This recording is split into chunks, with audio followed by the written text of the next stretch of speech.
En 1895, c'est vraiment c'est l'arrivée du cinéma.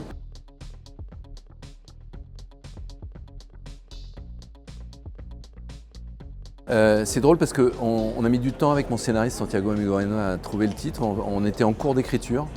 On pensait que ça allait être plus un titre sur le fait de regarder les choses. On avait pensé l'appeler Voir pour parler de la photographie, de la peinture, de qu'est-ce qui permet d'avoir un regard sur les choses ou de laisser des traces sur les choses. Et on aurait pu l'appeler la mémoire du passé ou quelque chose qui soit tourné plus vers le passé.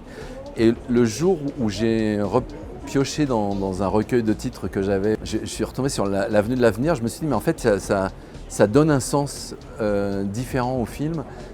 Plutôt que de parler du passé, de parler de l'avenir et notamment de l'avenir des gens du passé.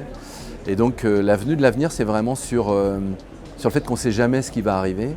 Et c'est vrai par rapport aux enfants qu'on va avoir, à la vie amoureuse qu'on va avoir, à l'histoire de l'art, aux révolutions technologiques. On ne sait jamais, là on est en train de parler de l'arrivée de l'intelligence artificielle et on se dit voilà, il y aura ça qui va changer. On sait que c'est plutôt positif en médecine, mais c'est plutôt négatif pour d'autres domaines. Donc on ne sait pas si c'est plus menaçant, effrayant ou plus une espèce de révolution enthousiasmante. Donc on est tout le temps confronté au fait que le futur et l'arrivée du futur, on ne le connaît pas. Et on ne sait pas s'il est plus menaçant ou plus une ouverture, quoi. Donc c'était vraiment une façon de répondre à cette question-là.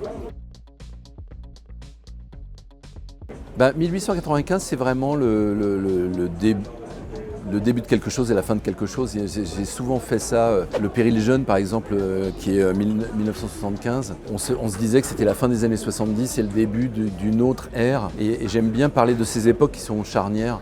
En 1895, c'est vraiment c'est l'arrivée du cinéma. Et puis c'est l'arrivée aussi, quelques années plus tard, il va y avoir les voitures, quelques années plus tard, il y aura les trains. Enfin, le train existe déjà à la fin du 19e siècle, mais il y a beaucoup de choses, en tout cas au niveau technologique, qui changent radicalement. L'arrivée de l'électricité, il y a plein de choses.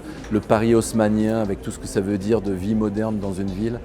Donc cette année-là, elle parle de ça. Et du coup, c'est vrai que le fait de montrer Paris à cette époque-là, la Tour Eiffel existe depuis quelques années. Paris est à la fois encore un peu dans la campagne et c'est un moment d'urbanisation très fort. Donc c'est une période de transition, c'est une période d'effervescence technique et artistique. Parce que oui, j'essaie de parler de la photographie et de comment la photographie a poussé la peinture à peindre autrement, à montrer les choses autrement. Donc l'impressionnisme a vraiment été une révolution en peinture parce que justement il y avait tout ce monde en mouvement. Donc c'était intéressant, c'était une période intéressante à traiter, quoi. Ça fait bizarre parce que j'ai fini le film il y a 2 semaines, donc moi ça fait effectivement 3 ans que je travaille sur ce projet. Comme toujours, voilà, là c'est 3 ans pour 2 heures. Là pendant 2 heures, les gens ils vont voir le résultat de ces 3 années. Et donc il y a quelque chose qui est un peu à la fois dingue et surnaturel, c'est-à-dire qu'il y a beaucoup de choses condensées. Donc forcément demain il y aura beaucoup d'émotions. À la fois beaucoup de joie de montrer le film, parce qu'on est content de montrer le produit fini. Et puis en même temps, certainement un côté un peu métaphysique, quoi, de voir que voilà, ce travail qu'on fait un petit peu en secret, un peu dans son coin, on le donne aux gens et après il se passe ce qui se passe. Ouais. J'en avais envie depuis longtemps. Et moi je collectionne les livres de photos de Paris d'avant 1900.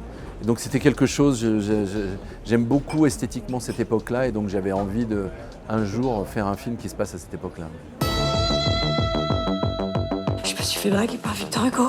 J'ai un peu l'impression de découvrir ma famille. Une vraie famille.